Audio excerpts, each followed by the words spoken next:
we always talk about strength of schedule, and obviously with North Carolina, that was a really important thing. They went out and played a really strong schedule, and some folks or some schools get that strength of schedule within their conference. Some get it from the non-conference, and some get it from both. So it's really something that we consider and we talk about a lot, and it's certainly helpful as we evaluate teams. First four action on Wednesday: East Region, Mount St. Mary's against American University. Midwest Region Wednesday, Xavier against the Texas Longhorns. Bundle auto and home, renters or condo, and save with Progressive. That's the SportsGrid Sports Flash. I'm Chuck Sanders.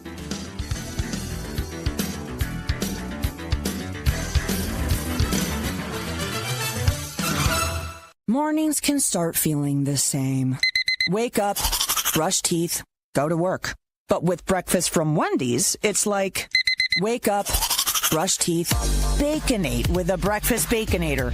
Roll with the sausage breakfast burrito. Buddy it up with a honey buddy. Or get seasoned with seasoned potatoes. And then go to work. Sorry.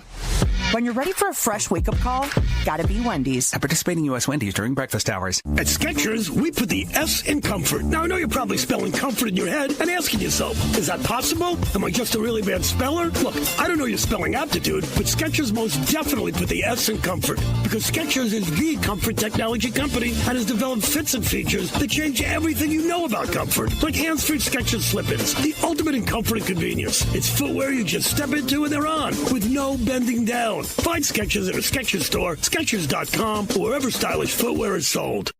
How many SportsGrid listeners does it take to change a light bulb? It takes two. One to change the light bulb, and one to see if our mobile app can provide the same amount of light.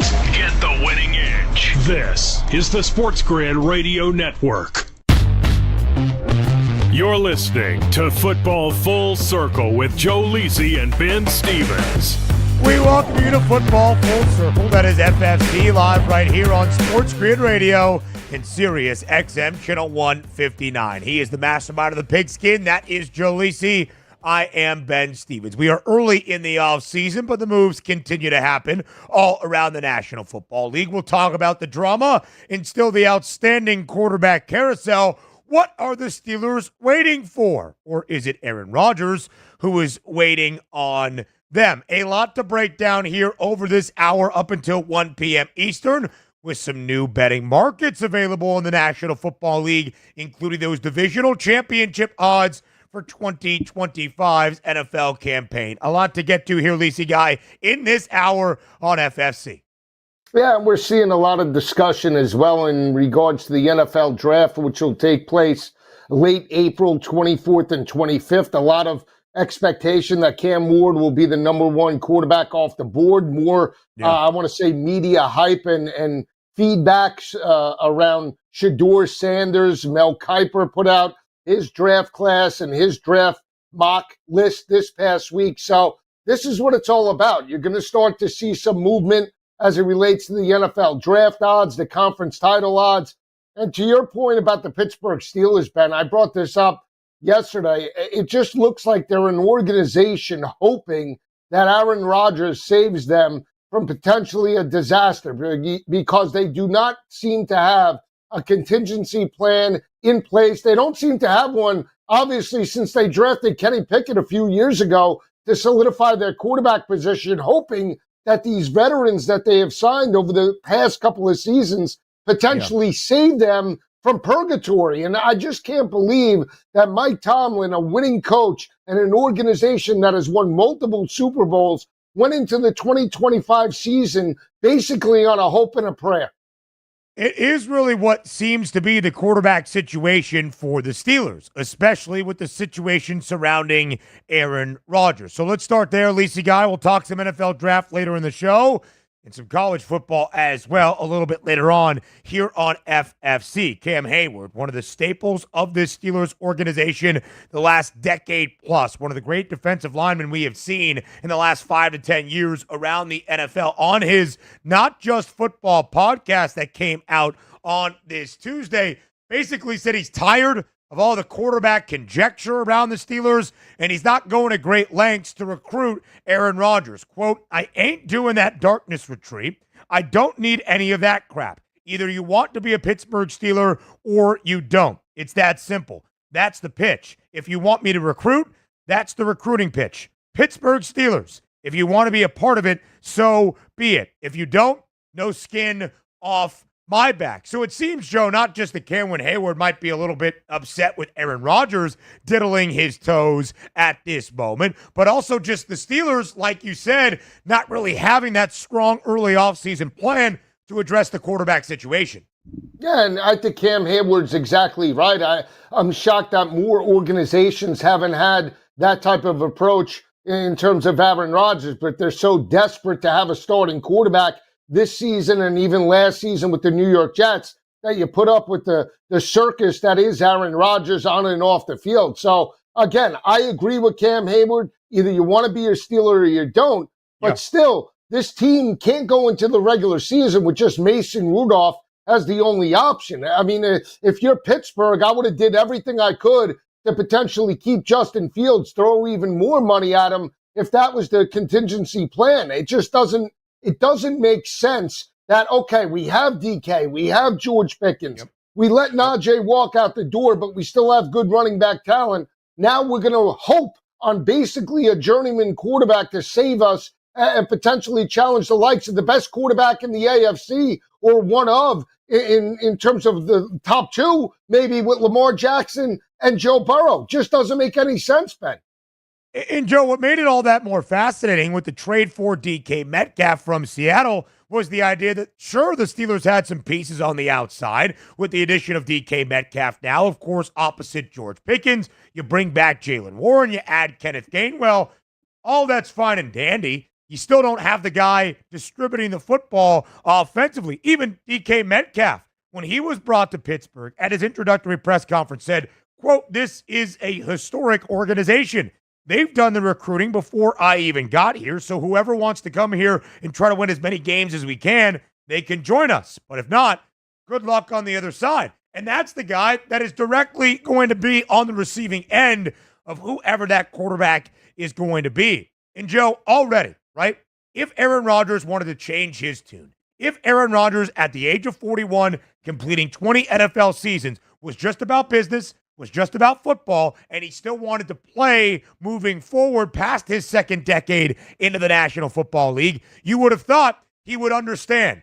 Maybe I'll save the drama for another time. Maybe like Sam Darnold, maybe like Kenny Pickett, maybe like even, heck, Mason Rudolph. I will sign my deal right away in free agency. I was released. I can sign as early as possible. I will make it known. Here Aaron Rodgers sits once again, figuring out his future and kind of holding up the NFL at this moment. Yeah, and again, we talk about Aaron Rodgers. Either you want to be a part of a winning organization or you don't. The whole criticism around Green Bay was that he was surrounded by young guys that didn't have their eye on the prize. But Aaron Rodgers didn't do anything to elevate their play. He didn't take extra time working with the young wide receivers and really forced his way out of Green Bay. He goes to the New York Jets. They underachieved during his tenure there. He gets hurt. He's coming off a major injury and only starts to put up numbers after the fact. I mean, this is a team last year that at least had great locker room continuity with Justin Fields and Russell Wilson. Love them or hate them both. They were both team guys for the most part. And now you're going to bring in a cancer to that organization and hope that he could elevate your team to an AFC championship just because. And that doesn't work anymore. He's definitely not the same quarterback that he was 4 or 5 seasons ago, and he's going to need a lot more to get them over the hump.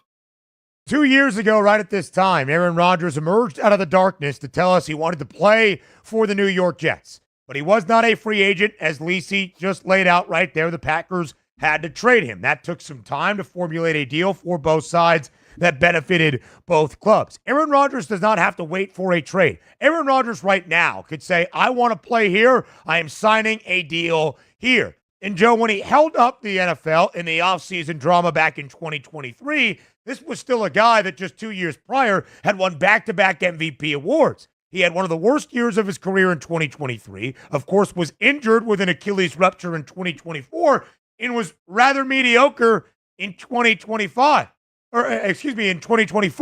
Lisi, there is no way that Aaron Rodgers is moving the needle enough that he should be commanding this kind of respect, except for what he has done in his NFL career. Of course, there is some thought, would he follow the Brett Favre path and make his way to Minnesota? It's J.J. McCarthy's show. Would he be a veteran backup to try to provide that experience?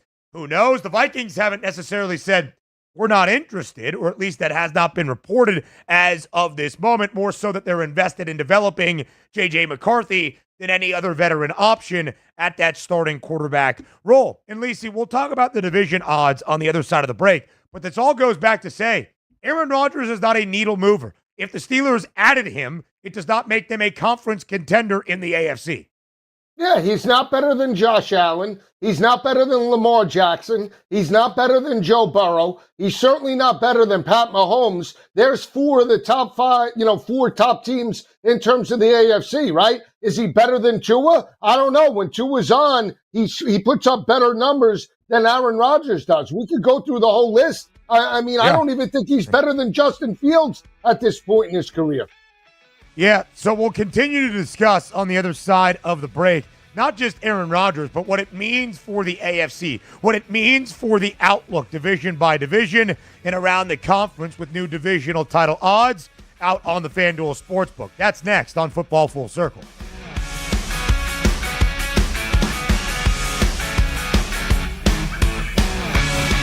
4 out of 5 scientists agree it's smarter to be on SportsGrid. And we're pretty sure that one scientist is still a virgin. He just gives that vibe. This is the SportsGrid Radio Network. With the SportsGrid News Flash, I'm Trey Westerberg. It's lights out for the first private lunar lander to pull off a fully successful moon mission. Firefly Aerospace's Blue Ghost lander fell silent over the weekend, wrapping up 2 weeks of science experiments for NASA. The end came as the sun set at the moon, no longer providing energy for the lander's solar panels. The lander operated 5 hours into the lunar night as planned before it died Sunday evening. Photos of the lunar sunset and glow will be released today. A former pastor of a Texas megachurch turned himself into Oklahoma authorities on Monday on child sexual abuse charges. 63-year-old Robert Morris surrendered to officials in Osage County, where he was charged last week with 5 counts of lewd or indecent acts with a child. His first court appearance will be May 9th at 10 a.m. Morris resigned last year as pastor of Gateway Church in the Dallas suburb of Southlake after a woman accused him of sexually abusing her in the 1980s. I'm Trey Westerberg with the SportsGrid News Flash. Working as a dedicated Fidelity advisor, I always ask, what's important to you? I'll look at those priorities and goals alongside your full financial picture to build a comprehensive plan designed to help grow and protect your wealth. With proactive portfolio insights and an eye on taxes, I'm here to help you make the most of your money. I'm Laura Maxwell, and I'm a dedicated Fidelity advisor. Learn more at fidelity.com/wealth. Investment minimums apply. Fidelity Brokerage Services, LLC, member NYSE, SIPC. Progressive knows there are some surprisingly expensive things in life, like frames.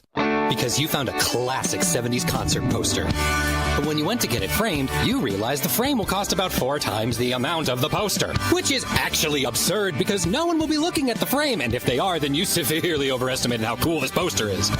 But then you remember by switching your home and auto to Progressive, you could save hundreds and put it towards a classic 70s concert poster in an absurdly overpriced frame. Progressive Casualty Insurance Company, affiliates, and other insurers. Not available in all states. There's something you should know and always remember. SportsGrid does not increase luck. We're your unfair advantage for the latest sports gaming information. If you're looking for luck, go find a horseshoe. This is the SportsGrid Radio Network. You're listening to Football Full Circle with Joe Lisi and Ben Stevens. Live right here on Football Full Circle, a new market alert out there around the National Football League early in the offseason. We've seen Super Bowl 60 prices for 2025 for quite some time. We've seen some conference title odds as well. Now we dive even one step deeper. Divisional odds available for all 8 divisions in either conference around the National Football League. Lisa, guy, let's start in the AFC. And, of course, our focus to begin today's show was on the AFC North and the quarterback situation for the Pittsburgh Steelers. Pittsburgh checks in with the third best price out of 4 teams to win that division at 7-1. But the Baltimore Ravens, a hefty favorite at -140, and the Bengals a much shorter price than that of Pittsburgh as well at plus 210. The Browns bring up the rear, longest number of the four at 17 to 1. The Ravens, Lisa Guy, have won the AFC North now 2 consecutive seasons. How do you view this division entering 2025? I mean, I would take a shot on the Bengals. I really would. You know, now that T. Higgins and Jamar Chase are signed, they're making an effort, it seems like, to sign Trey Hendrickson. To me, that doesn't matter as long as the big three are there on the offensive side of the ball. I'm going to bet that Cincinnati doesn't start 0-2 again and that they get out of the gate a little bit faster than they have in previous seasons, and then it's game on. I think it's Joe Burrow, Jamar Chase, and T. Higgins. And when they're on and they're, hitting on all cylinders, they could go toe-to-toe with any team, including the Kansas City Chiefs in the AFC. So for me, early on, I would take a shot on the Bengals to rebound in 2025. So, Lisa, I wasn't here yesterday, of course, but the big news late on Sunday night was the long-term extensions and the big deals for both Jamar Chase and T. Higgins. What was your reaction to Cincinnati actually coming through and paying Jamar Chase, now the highest paid non-quarterback in NFL history, and T. Higgins, highest paid wide receiver, too, we have ever seen in the NFL as well? I think it's great. And I think the fact that we're still in March and these players are signed and now they can look forward to the 25 campaign, I think that's the biggest thing and biggest positivity in terms of momentum that you could have for Zach Taylor and that organization as a whole. And not only that, it's not just T. Higgins, because Scott and I talked about it and Scott said I wouldn't have paid T. Higgins. And I understand the sentiment. Right. You want to get Chase. You could maybe have gotten another player to mimic the type of productivity of T. Higgins, or at least come close for maybe a little bit cheaper or not as much in terms of the dollar perspective. But this is more about keeping Joe Burrow happy as well. He's got his 2 big plays. They got the quarterback to wide receiver relationship down. You don't want to disrupt that timing of potentially the most explosive offense in the NFL. So I think it's great. Now you look at Trey Hendrickson, you make an assessment on that. And now you see what you could do in terms of the draft and some other free agent signings to potentially get depth at other positions. That's what you want. I mean, if we're talking right now in the AFC North, Ben, as explosive and as dynamic as Lamar Jackson and Baltimore were points-wise, right? I still think the passing game is much more consistent with Joe Burrow than it is with Lamar Jackson. I'm putting more money on Joe Burrow and Cincinnati's passing attack than I am Baltimore and those, group of wideouts that they have there, Bateman and obviously, Flowers from Baltimore.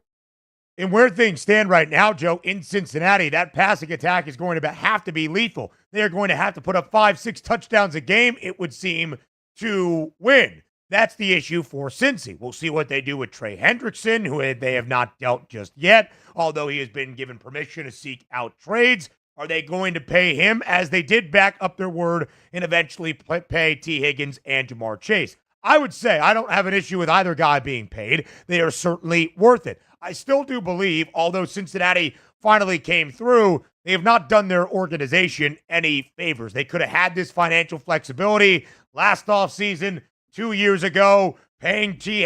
Higgins, paying Trey Hendrickson, and last year, Joe, making Jamar Chase the highest paid non-quarterback ever before Justin Jefferson reset the market. Then Max Crosby upped him by 1, and then Myles Garrett got to $40 million a year, only for the Bengals to play catch-up. But a plus 210 price on Cincy to win the AFC North. Joe, our other 3 divisional favorites around the AFC. Buffalo in the AFC East, minus 220. AFC South, it's the Texans at plus 140, and the Chiefs at minus 150. Every divisional favorite around the AFC has at least won their divisional crown each of the past 2 seasons, and for Buffalo and KC, a much longer win streak than that. The Bills have won the AFC East 5 consecutive years. The Chiefs have won the AFC West 9 straight seasons.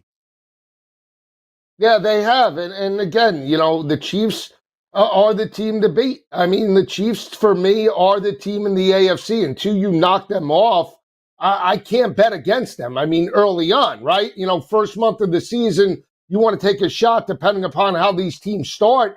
Yeah, then you can take a shot. I want to bet on Josh Allen in Buffalo as a whole to potentially seat them and upset them, right? But I can't do it right now. I mean, right now it's the Chiefs or a bust. We saw them re-sign Kareem Hunt. We saw them potentially make some defensive moves that could help solidify them. We know Rashee Rice is coming back from a major injury. A couple of him with a burner and Xavier Worthy that came on.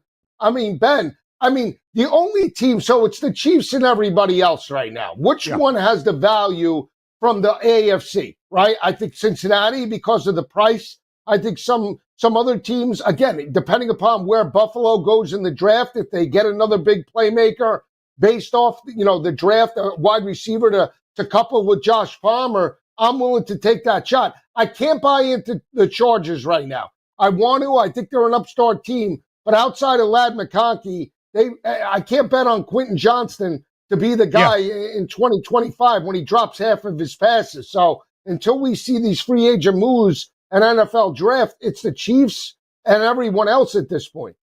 You know what's fascinating, Joe, and I think you bring up a great point about Kansas City. One of the crazy things for the Chiefs, yes, they will enter 2025 not as the reigning Super Bowl champs for the first time since entering the 2023 NFL season, but they're still the reigning champs around the AFC, and they are still the reigning champs for 9 straight years in the AFC West. And they're a minus money favorite, but last year it was closer to minus 250. Now it's minus 150. We'll talk about those strong favorites around the AFC divisions next.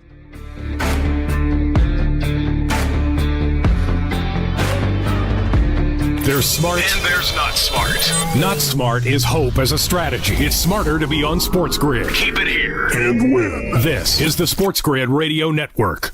The SportsGrid Radio Network presents This Date in Sports History. 1995, Michael Jordan announced he is ending his 17-month NBA retirement and is returning to the Bulls. The Chicago Bulls have won their 6th NBA championship. MJ won 3 more championships after his return to the hardcourt, sealing his legacy as one of the best of all time. For SportsGrid Radio, I'm Mike DeMurgis. The Technology Minute with George Capalbo. University of Mississippi researchers suggest that soon you'll find robotic chefs in the kitchen of your favorite bistro. Not the singularity. Kitchen robots programmed with the wisdom of Michelin star chefs. Gentle, tireless assistants helping humans cook better. This duck is so raw, an EMT could still save it. Robots working alongside humans helps chefs focus on important things. An excellent sauce if you like to inhale sweat socks. The plan? Robot chefs reduce costs, human chefs paid more, are happier, and cook food that tastes great. Your plan, combustible, not thick enough, but you're getting better. Follow me at Capalbo on X and stay tuned to The Technology Minute for more cool stuff like this. The early line. It's that 8th seed in the Gonzaga Bulldogs and a plus 850 number. The 8th seed has the 3rd best place to reach the Final Four. It's because the metrics look a lot kinder to the Zags than that of the committee's placement on that seed line. Gonzaga 9th in the net, 8th in KenPom, 3rd best number to reach the Final Four out of the Midwest. It's the early line with Ben Stevens and Donnie Rightside. Weekdays, 8 a.m. Eastern, 5 Pacific on the SportsGrid Radio Network. Wherever you go, there you are. Download the SportsGrid mobile app and we'll be right there with you. So now you can get the winning edge anywhere. Even while the wife's talking to you. If you've got an earbud. This is the SportsGrid Radio Network. You're listening to Football Full Circle with Joe Lisi and Ben Stevens. Live right here on Football Full Circle. It is FFC. That's the mastermind of the pigskin, Joe Lisi. I am Ben Stevens. Lisi got the hefty favorites around the AFC with the divisional odds now out. The Buffalo Bills, who have won the AFC East 5 straight years, a minus 220 favorite, and the Kansas City Chiefs, who have won the AFC West divisional crown 9 years in a row, a minus 150 favorite. But Joe, as I said right before the break, I almost think KC is being undervalued. How could minus 150 be undervalued? Well, one, they have won the AFC West 9 straight seasons now. But last year, taking that into account, they were closer to minus 250. Well, the division around them has gotten better year over year. The Chargers were an 11-win football team, made the playoffs. The Broncos were a double-digit win football team, made the playoffs. And you would only expect year-over-year improvement for both the Bolts and the Broncos once again. But I'm almost surprised, Joe, that until KC is unseated atop their perch in the AFC West, that another team would be even that close, or KC would not be at least minus 2 Bills or greater.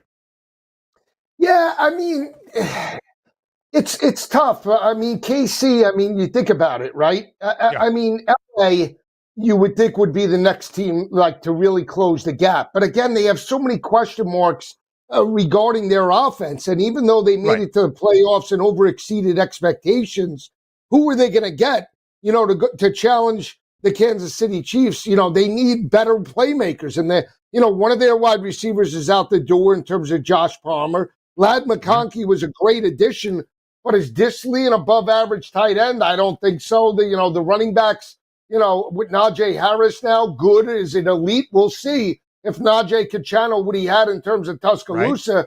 They're just a middle.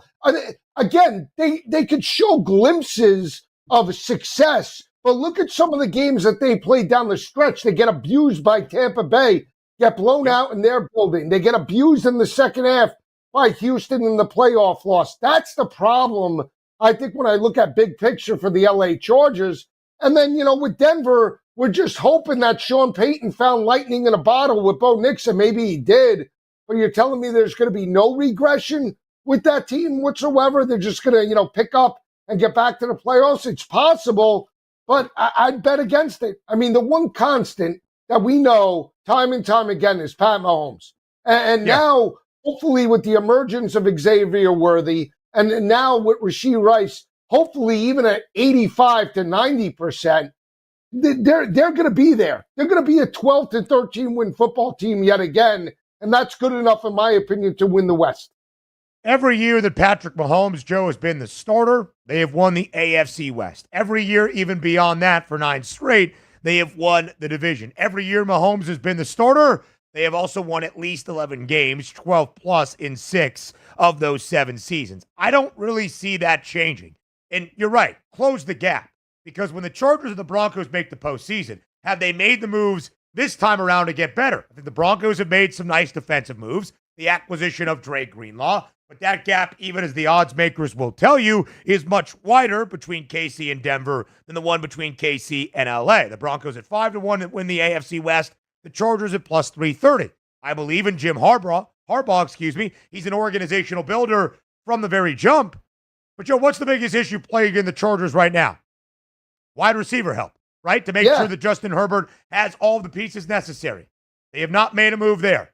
It's still really just Ladd McConkey, right? They were thought of to be in the running for DK Metcalf, maybe Devontae Adams. Didn't bring either guy in. You would think it's a position of need in the NFL draft, but still, I'm not sure that gap is all that close. And until it changes, Mahomes has had Herbert's number. Mahomes has had Bo Nix's number now. Mahomes has had the Broncos' number. And, of course, the Raiders there at the bottom of the division as well. I am surprised it is only minus 150 on Kansas City. Well, I think the minus 150 is more Harbaugh than it is anything else, right? I mean, wouldn't you think that it's like, okay, year 2 with Harbaugh has to be better, right? Overexceed, just like Peyton now. Peyton in year 3, it's like, okay, we got, we're on a fast track to potentially challenging or closing the gap. But when you look at it, it's like, okay, what do we really have? What's the offensive identity? And do we have enough to consistently challenge and duel Andy Reid and Pat Mahomes? And I just can't make that bet right now. That's the biggest thing. And what's the identity of LA? Are they a running team now with Najee, or are they a 5 wide with Justin Herbert? I still don't know. Last year to start, more running than at the end, more passing with Justin Herbert. We'll see what 2025 has in store. More around the divisional odds and some more news around the National Football League coming your way up next on FFC.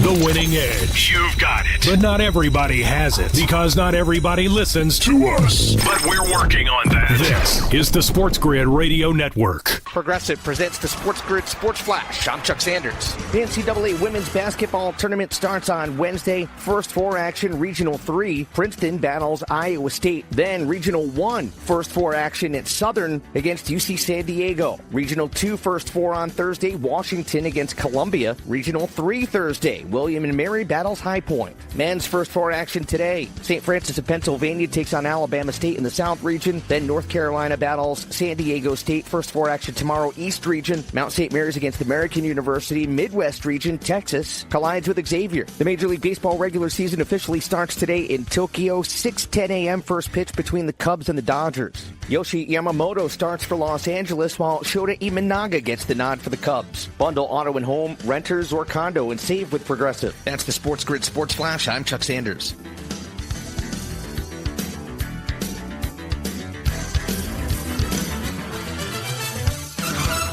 Have you heard? Everyone's favorite beverage is now at Burger King. Coke Zero Sugar. Real Coca-Cola taste with zero sugar. Here to quench your thirst at breakfast, lunch, or dinner, Coke Zero is the perfect pairing for flame-grilled favorites any time of day. Feeling something flame-grilled? Nothing goes better with Coke Zero Sugar than the new Steakhouse Bacon Whopper, featuring Swiss cheese, iconic A1 sauce, crispy onions, and peppercorn aioli, available now for a limited time. Or start your morning right by fueling up with a piping hot breakfast sandwich, like a sausage, egg, and cheese croissant. Its sizzling sausage, fluffy egg, and melted American cheese on a toasted croissant makes it a delicious breakfast. It pairs perfectly with a Coke Zero Sugar, and don't forget the crispy hash browns. The ultimate sparkling beverage that will have you feeling like royalty. Have it your way, because Coke Zero makes every meal better, with the real Coke taste you love, but with zero sugar. Available at participating U.S. Burger King restaurants. This report is sponsored by Burger King. You're listening to Sports Grid. Spreading the winning edge far and wide. Terrestrial, internet, TV, satellite, and don't forget our mobile app. Face it. The winning edge is everywhere. Somewhere there's a squirrel frustrated he can't get a phone. This is the Sports Grid Radio Network. You're listening to Football Full Circle with Joe Lisi and Ben Stevens. Live right here on Football Full Circle, it is FFC. So we go around the AFC, some more divisional prices to hit on, and then turn our attention to the NFC as well. Lisa, you got AFC East, the Buffalo Bills, a minus 220 favorite to win the division for a sixth consecutive season. Last year, though, Buffalo did not close in the preseason as that favorite. It was the New York Jets, of course, with the odds optimism and Aaron Rodgers. Buffalo ended up winning the division for for a fifth consecutive year. But, Lacey, when you look at the rest of the division now, everybody has kind of taken a step back. The Dolphins not nearly as optimistic as once before. Of course, the Jets in yet another rebuild, and the Patriots are getting better, but not really seen as a divisional contender. Is there anything you believe, Lacey Guy, that keeps Josh Allen and the Bills from winning division title 6 in a row in the AFC East? No, I mean, again, right here, right now, I would not bet on anybody outside of Buffalo to win the division. Yeah. The reason why I say that is you want to take a look at the two teams potentially in the mix in the Miami Dolphins and New York Jets. And the Dolphins never step up against a better offense and defensive lines. They can't stop it from any lethal offense when the chips are in the middle of the table from a defensive perspective, including the moves that they made. They lost some of their top talent over the past couple of seasons, and including Xavier Howard. And at the end of the day, for me, I just can't bet on Tua to stay healthy. I mean, that's a real risk when you look at this team, right? They have playmakers. It's almost like a glass house. If everything goes well, yes, they're okay, and potentially it's good at plus money. But they're one rock away from the whole house of crashing down and Mike McDaniel being the first coach fired in 2025. I will say this. As much as I wouldn't bet on the Jets to steal the division, I've said this time and time again, and I'm going out on a limb maybe, but I'm backing it up. I think the Jets will overexceed expectations. When they put out a make playoffs bet, I'm willing to bet on Justin Fields and that young team now that the cancer is gone in terms of Aaron Rodgers. I believe in Justin Fields to be a winner, and will this team to potentially 9 wins. Does that mean they'll steal the AFC East? Absolutely not. But I do believe they get over their win total and overexceed in 1 year with Aaron Glenn at the helm.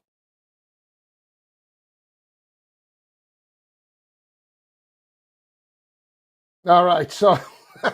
So Ben dealing with some technical difficulties, and we talk about the New York Jets. We talk about Aaron Glenn, their first-year head coach. Prior to this, I think I was negative on Aaron Glenn and the New York Jets organization because of how they handled the situation with Aaron Rodgers, because they did get Devontae Adams in there, and people might say, well, that was a great addition to that team. Not when they signed Devontae Adams. He was a cancer to that organization because it was Aaron Rodgers and Devontae Adams and everybody else. Now with an opportunity to really mentor the young talent, Aaron Glenn, our first-year head coach, Justin Fields, still a winning quarterback, paired with Garrett Wilson, Ben, I think it's going to be great. And I'll say it, I think they overexceed expectations. 9 wins, not good enough to win the AFC East, but certainly be a wild card contender in 2025.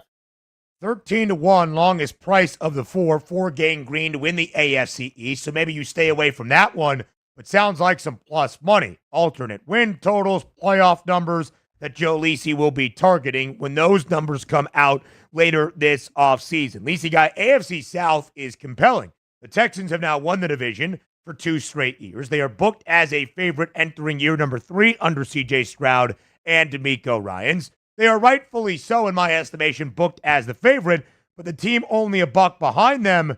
That would be the Jacksonville Jaguars at plus 240. New head coach in Liam Cohen. Can he unlock Trevor Lawrence now in year number 5? What do you make of the AFC South and those 2 best numbers? I mean, I believe Liam Cohen is going to be an upgrade for that offense. I think he will be able to get the most out of Trevor Lawrence. And I said it to you during the offseason, right, leading up to this after the Super Bowl.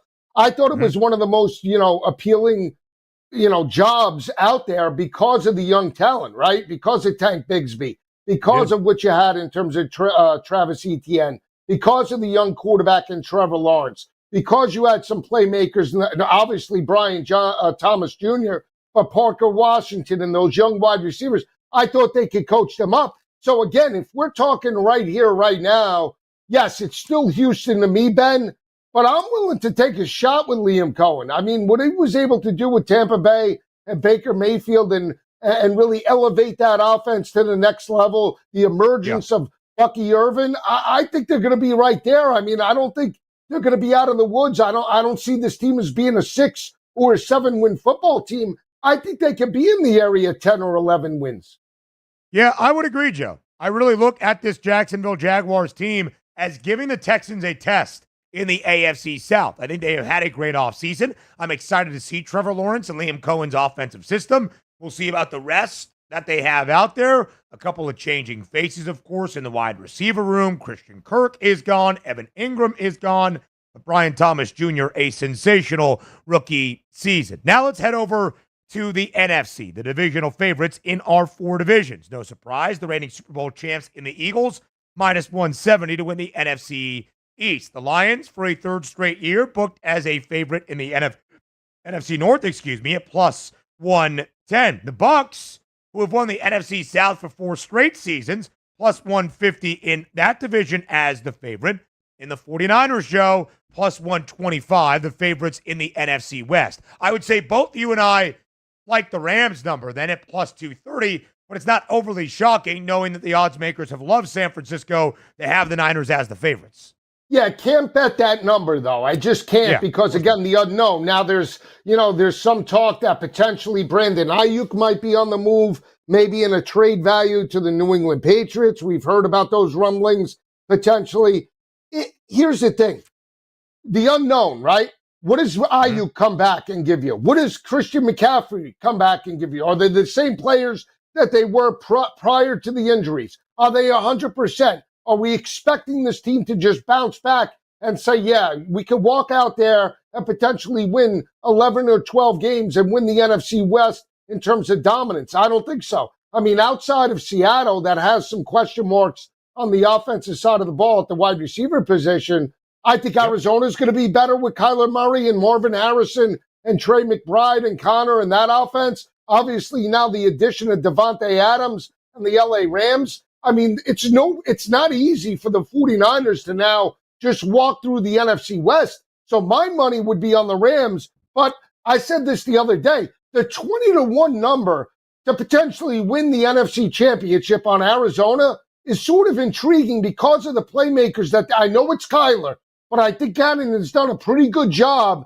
and they have a nice foundation offensively and defensively, where if they start fast to start the year, that 20-1 number might not be there come mid-October and November, Ben. Lisi guy, everybody in the NFC West is at shorter than 5-1, along with the NFC South, where everybody is also 5-1, but for a different case, which is rather compact, separated by just $3.50. It is a division that is going to be very compelling. NFC North, everybody at 5-1 or shorter as well. Again, Joe, I think the value is on the Rams. I am not optimistic in the Niners as the offseason odds are. In the last 6 years, though, 3 divisional titles for San Francisco. NFC South really stands out to me. Plus 150 on the Buccaneers, a team that has won this division now 4 straight seasons in multiple different iterations. Tom Brady at his best, Tom Brady at his worst with a losing record, Baker Mayfield unknown, Baker Mayfield as the reigning divisional champ. I think that plus 150 price is not really taking into account how strong Tampa is. We'll talk the NFC South. If anybody can give the Buccaneers a run for their money on the other side of the break, and then break down the rest of the NFC as well. We'll do that next here on Football Full Circle. Come back and join us on SportsGrid Radio.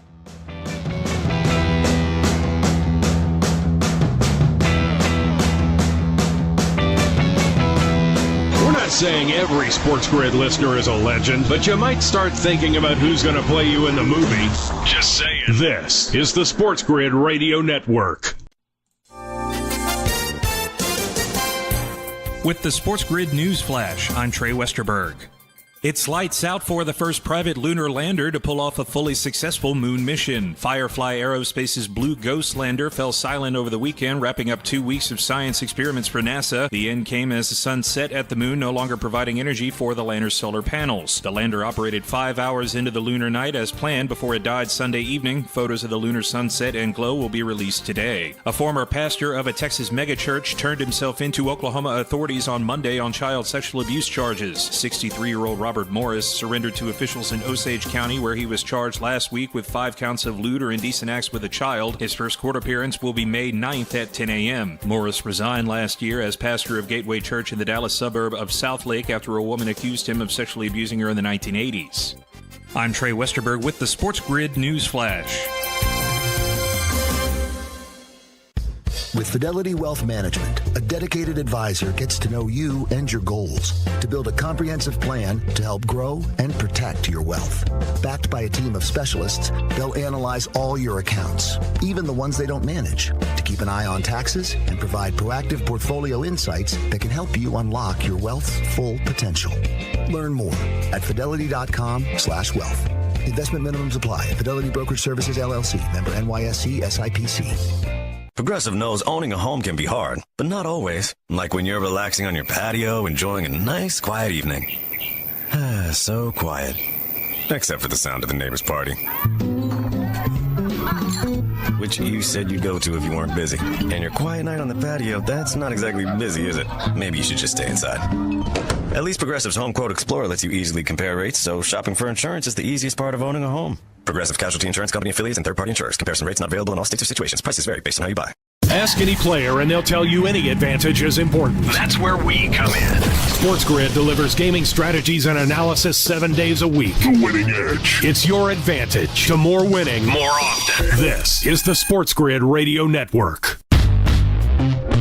You're listening to Football Full Circle with Joe Lisi and Ben Stevens. Live right here on Football Full Circle. It is FFC. He's Joe Lisi. I am Ben Stevens. Joe, the Tampa Bay Buccaneers, plus 150 price to win the NFC South. It is the shortest number, but the Bucs have won the NFC South 4 straight seasons. I expected this number to have the Bucs as the favorite, but closer to even money, maybe even slight minus money. Only 45 cents, less than a $0.50 in front of the Atlanta Falcons. Joe, does it feel like fair pricing atop the NFC South, or would you make the Buccaneers a stronger favorite in the division as well? Personally, I would. And it just comes down to which quarterback do you believe and coach do you believe in most. And, I was very critical of Todd Bowles when he took over for Bruce Arians, but all he does is win, and he's got a quarterback that, can go toe-to-toe with any of the best quarterbacks in the NFC, and that's Baker Mayfield. We talk about the productivity, and I understand Godwin and Evans are a little bit older, but they have a rising star at the running back position in terms of Bucky Irvin. They have one of the most prolific rushing attacks in all of the NFL last year. You look at 2 years ago, they were almost dead last at 89 rushing yards per game. They were well over 125 rushing yards per game last year. They provided balance. They could wear down teams. And that defense at the end of the regular season really started to come into form. Again, this is a division that the books just love to sell Tampa Bay and buy everybody else, including, the gutless Atlanta Falcons and Raheem Morris, because of the team, right? We have a bunch of playmakers, Bijan, Drake London, Kyle Pitts. We still have Kirk Cousins on the roster up until this point. So it's just like, they have to be good. No, they don't. They don't have to be good. They're a losing organization with Arthur Blank that hasn't made any solid move over the past 3 or 4 seasons. They haven't utilized their playmakers correctly. And there's no guarantee, even though I love Michael Penix, that this team is going to be above 8 wins this year. Joe, even if Michael Penix Jr. is good and offensively they have all those pieces, I don't really care. It should be the Buccaneers, and I'll take a plus 150 price on Tampa because that number should be shorter or stronger in favor of the Buccaneers in my estimation. I do think the Panthers might make some noise, a 5-1 price, but kind of like your case, Joe, for the Jets in the AFC East, and that's a 13-1 number with not nearly as strong as a favorite in the NFC South. I might look for the Panthers in other ways around those betting odds later in the offseason. NFC East, Lacey Guy, the Eagles, the reigning champs, of course, a minus 170 favorite. Now, the Commanders, a great football team a year ago, 11 wins, NFC Championship game appearance, and maybe even the Cowboys, as they get back to at least their standard of success in the regular season, should challenge. But there is also the long-standing trend around the NFC East. We have not seen a repeat champion in this division since 2004. That is 2 decades, 20 years of a trend now. Is it going to be bucked in 2025? I don't know. I mean, here's the thing. The Eagles are the best, the best team, right? Hands down. Do I want to believe that Jaden Daniels and that team in Washington now with Debo and, Tunsil, could elevate? Yes. But if I had a bet right here, right now, I would bet that the Eagles would be repeat, champions for the first time since 2004. I can't go against that defense. That defense is young. They're hungry. Vic Fangio was a huge asset to that team. And even though they're going to lose Kellen Moore to the New Orleans Saints, I love Jalen Hurts. The kid's a winner. Saquon Barkley. I mean, the list goes on. I mean, Ben, I said this to Wetzel yesterday. Yes, Jaden Daniels has huge upside, but the Dallas Cowboys have no shot to compete. I'm sorry. I know that on paper they look good. This team is going to be gutless. There's no guarantee that defense is going to be a stitch better than what they were last year. And in that regard, it's Philly or bust for me. I'm still betting on Philadelphia, even though the trend is against them. This is the one team I told you that's like the Kansas City Chiefs. If you give me a market for them to three-peat, I might take that opportunity. It is such a funny trend, right? Because we have seen very successful teams year over year in this division, and yet they just can't win it for a second consecutive. But you would think if anybody had the makeup of doing so, it would be the Super Bowl champion Philadelphia Eagles. Each year has its own set of circumstances. Each year is different. Teams are different. Coaches are different. All of that. And yet, for whatever reason, in the NFC East, we have not seen that back-to-back winner for 2 decades. I'll just say this on the Cowboys. I wouldn't bet Lacey's money on Dallas to do anything in the postseason, but with regular season success, it's what Dallas has done. You even look at the 5-year sample size under Mike McCarthy, bookends of that 5-year window. His first in 2020, last year in 2024, Dak Prescott was not fully healthy, did not play a full year. The Cowboys had double-digit losses, but the 3 years in between, the Cowboys had exactly 12 regular season wins and did win the NFC East 2 of those 3 seasons. Lisa Guy, of course, the NFC North was one of the best, if not the best divisions in football last year. 3 of the 4 teams into the postseason, 3 of the 4 teams with at least 11 wins. The Lions won the division for a second consecutive year, booked as the favorite this year. The Packers are supposed to rival them atop the NFC North again. And then a couple of changing pieces, perhaps. The Bears have had a great offseason with a new head coach in Ben Johnson. The Vikings almost feeling like they're taking a step back from Sam Darnold because they're trusting J.J. McCarthy, who was really about to have his de facto rookie campaign. What do you make of the NFC North entering next season? Yeah, I don't know if Detroit's just going to run away with it because of those coordinators, right? We saw Philadelphia race out to a 10-1 overall record with new coordinators, Brian Johnson and Matt Patricia and the host of other defensive staff that were there, and they never lived up to expectations in the second half of the season. I don't know if Detroit, now with the bullseye on their back yet again in a very competitive NFC North with new coordinators, is going to be as dominant offensively and defensively. So for me, I would take a shot on Green Bay to rebound. The fact that Jordan Love was banged up for much of the regular season, in and out of that lineup, Josh Jacobs now another year with the offensive scheme, and hopefully those wide receivers develop. I think the value is on Green Bay out of the North Bend. A plus 240 price on the Packers. Longest number in the division is the Bears, but only at 5-1. They're using the studio for some interviews. Joe Lisi takes you home on the other side of the break. It's just the reality here on Football Full Circle.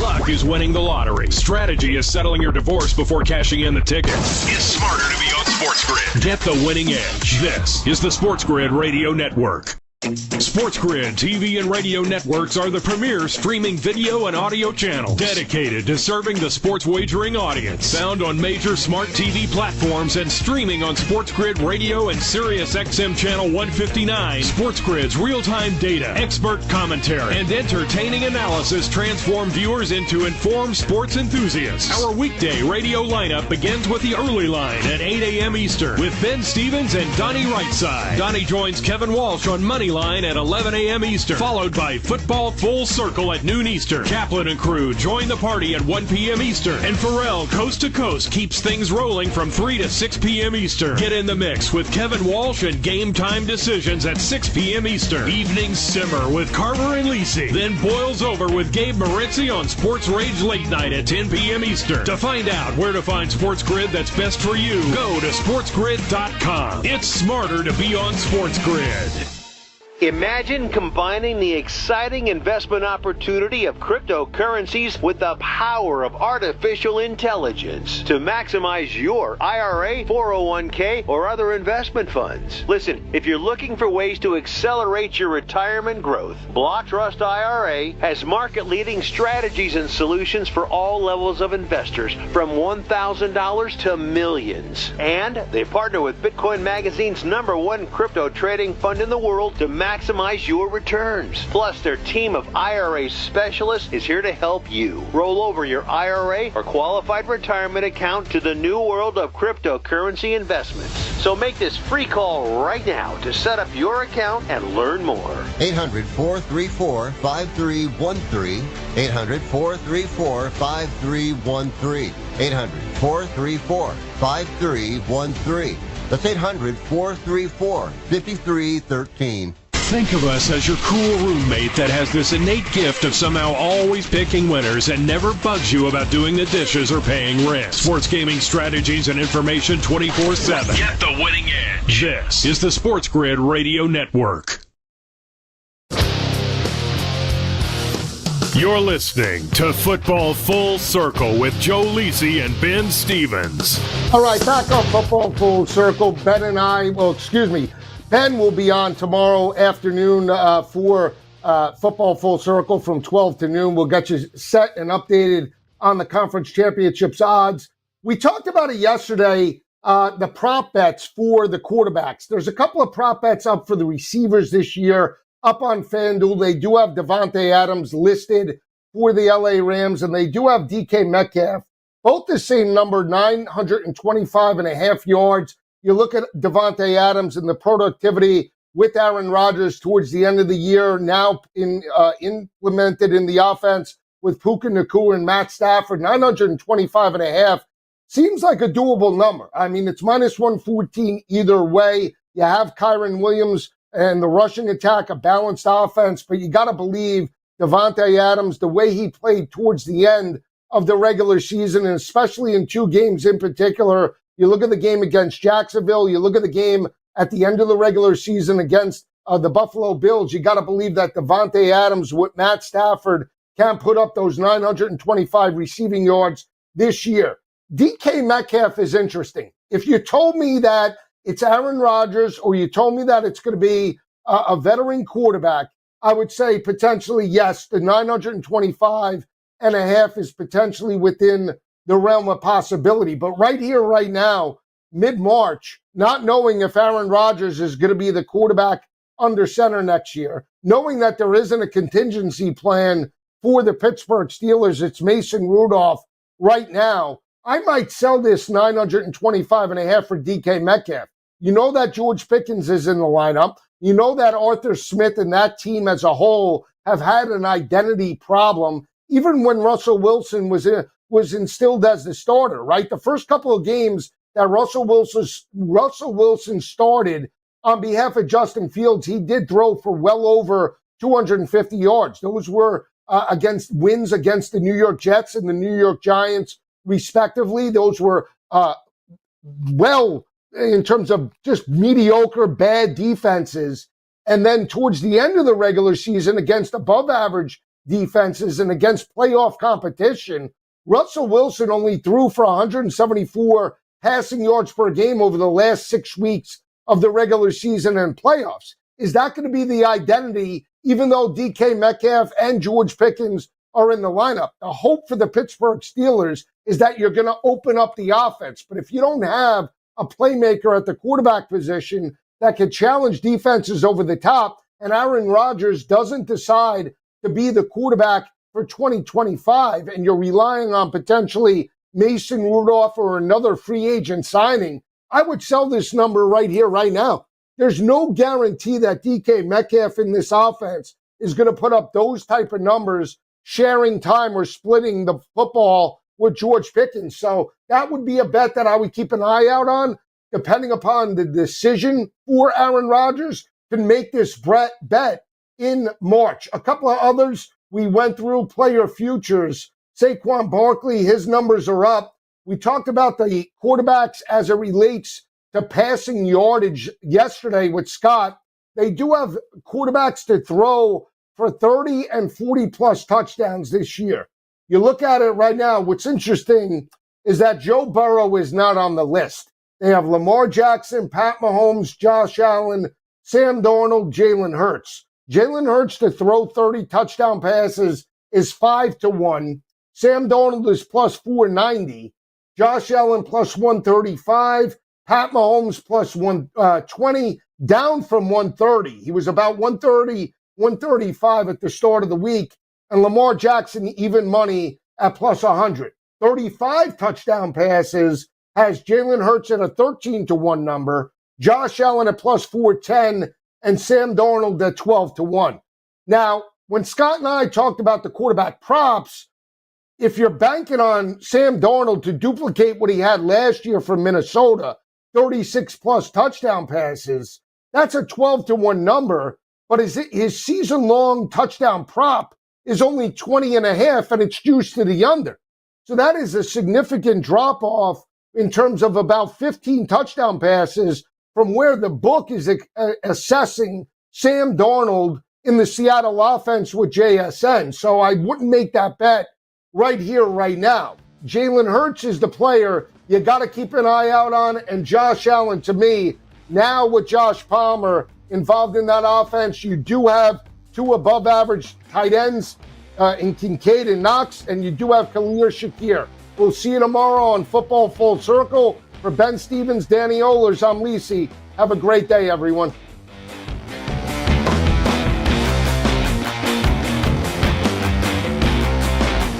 Now you've done it. You found the advantage for gaming, odds, and more. But we call it the winning edge for short. This is the SportsGrid Radio Network.